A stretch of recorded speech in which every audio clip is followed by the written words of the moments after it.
Hi friends. आज PCOD के ऊपर इससे पहले 2 वीडियोस हमने डाले थे जिसमें कि हमने पीसीओडी के सिम्टम्स डाले हैं और पीसीओडी में कौन कौन से टेस्ट कराए जाएं ये मैंने डाला। अब सवाल ये आता है कि पीसीओडी इतना ज़्यादा क्यों हो गया है। मतलब पीसीओडी आज हर लड़की की ज़बान पे है, ठीक है, और हर लड़की जानना चाहती है कि सबसे पहले तो क्लिनिक पे आके वो ये जानना चाहते हैं कि मैडम मेरे को पीसीओडी हो गया, मुझे दवाई दे दीजिए, ठीक हो जाए।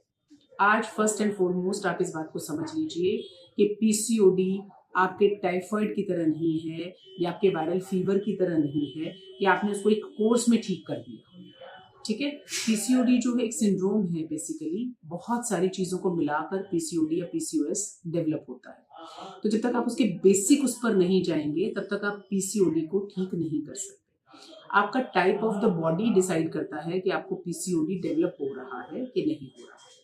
अगर आप ये सोच रहे हैं कि कोई ऐसा 7 या 10 दिन का कोर्स है, जैसे अक्सर लेडीज आती हैं हमारे पास, वही कहती है मैम देखो हम कितनी दवाइयाँ ले चुके हैं, जब भी इसको दवाई दो तो पीरियड्स आ जाते हैं, जब भी इसको दवाई छोड़ देते हैं तो पीरियड्स फिर से ऐसे रेगुलर हो जाते हैं। अब की बार आप ऐसी दवाई दो कि इसका पीसीओडी बिल्कुल ठीक हो जाए।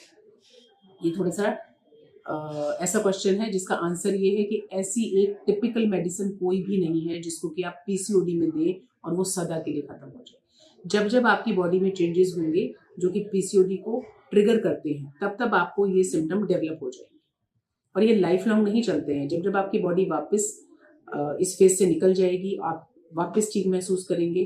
जैसे पीरियड्स का प्रॉब्लम है, फर्स्ट ऑफ ऑल सिम्टम्स में अगर आपको रेगुलर आ रहे हैं तो समझिए आपका पीसीओडी शांत है उस समय। ठीक है, अगर आपको फिर से दिक्कत करके आ रहे हैं तो इसका मतलब वो फिर से एग्रीवेट हो गया है। अब इसमें बचाव के लिए क्या क्या करना है जिससे आपका पीसीओडी बार बार रिकर ना हो और रीडेवलप ना हो बार बार। इसके अंदर दोनों तीनों चीजों को आपको कंबाइन लेके चलना पड़ता है। अक्सर माएँ ये सोच के आती हैं ऐसा कुछ खाती नहीं है जी, या फिर एक कंप्लेंट जी सारा दिन बाहर जंक खाती है। पहले हम डाइट से लेके चलेंगे इसको, सेकंड उसको मेडिसिन से लेके चलेंगे और तीसरा आपका लाइफस्टाइल पैटर्न चलेगा। सिर्फ 3 चीजों में आप अपने पीसीओडी को कवर कर सकते हैं। बहुत बेसिक बेबी स्टेप्स लेके आप इस चीज को ठीक कर सकते हैं। सबसे पहले हम आ जाते हैं आपकी डाइट पर। पीसीओडी में जनरली आप इंसुलिन रेजिस्टेंस के अंदर होते हैं, ठीक है, और इंसुलिन रेजिस्टेंस आपका डाइट से ही ट्रिगर होता है। आप ये बात मान के चलिए गर्ल्स की बॉडी बॉयज से डिफरेंट होती है। फिजिकल नीड एक्सरसाइज की और मशक्कत की हम लोगों को थोड़ी सी ज़्यादा चाहिए बॉयज से, बिकॉज हमें अपने हार्मोन्स भी बैलेंस करके चलने पड़ते हैं। तो आपको सबसे पहले तो अपनी डाइट में इम्प्रूवमेंट लेनी है। डेफिनेटली आपने जंक नहीं खाना। जितना कार्बोहाइड्रेट रिच फूड है, अनाज से संबंधित जितनी चीजें हैं, बिस्किट, मट्ठी, फैन, जंक, जितना भी डेड पैकेट फूड है वो आपने नहीं खाना है। वो सबसे पहला स्टेप है। उसको छोड़ते ही आपका पीसीओडी ठीक नहीं हो जाएगा।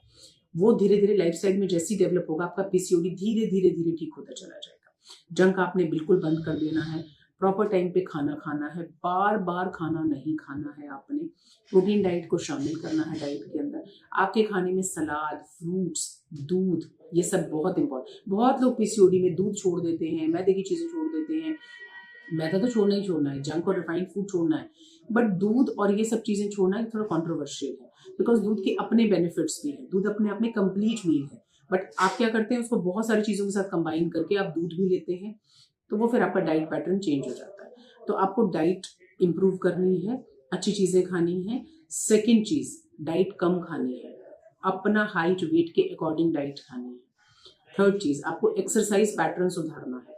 आपको फिजिकल एक्टिविटी दिन भर के अंदर 1 घंटे की आपकी विग्रस वाली होनी चाहिए, अदरवाइज भी आपका सीडेंटरी लाइफस्टाइल नहीं होना चाहिए। तीसरी चीज, आप समय पे सोइए और समय पे उठिए। सभी गर्ल्स आजकल फोन, जितनों से भी मैं पूछती हूँ 100 में से मुझे 90 लेडीज हाँ करती हैं कि हाँ मैडम 2 बज जाते हैं, 1 बज जाता है। नहीं करना है ये काम। अगर आप ये कर रही हैं तो आपका पीसीओडी धीरे धीरे रेजिस्टेंट फेज में चला जाएगा। फिर आप उसको कैसे ठीक करोगे? स्लीप पैटर्न ठीक करना है आपने। पढ़ने वाले बच्चों के लिए भी यही बात है कि वो स्लीप पैटर्न ठीक करेंगे। तीसरी चीज है हार्मोनल इम्बैलेंस, जो कि डेवलप हो चुका है पीसीओडी के कारण। अगर वो डेवलप हो चुका है तो पहले उसकी टेस्टिंग करा के उन हार्मोन्स को आपको रीबैलेंस करना है। उसके लिए अगर आपको डॉक्टर मेडिसिन आपको प्रिस्क्राइब करता है 21 डेज की, 30 डेज की हार्मोनल, तो वो खानी है आपने, उसका कोई साइड इफेक्ट नहीं है। पहले वो आपके पीरियड्स को रेगुलराइज करेंगे, फिर आपका डाइट और स्लीप पैटर्न ठीक करेंगे, फिजिकल एक्टिविटी ठीक करेंगे, तो फिर पीसीओडी ठीक हो जाता है। वो रिकर तब करेगा जब आप बार बार उसको ट्रिगर करेंगे किसी चीज के लिए। तो अभी मैंने बहुत बेसिक बेसिक बताया है आपको। इसके बाद एक एक चीज़ इलेबोरेट करके मैं आपको अलग से वीडियो बना के इसके बारे में बताऊँ।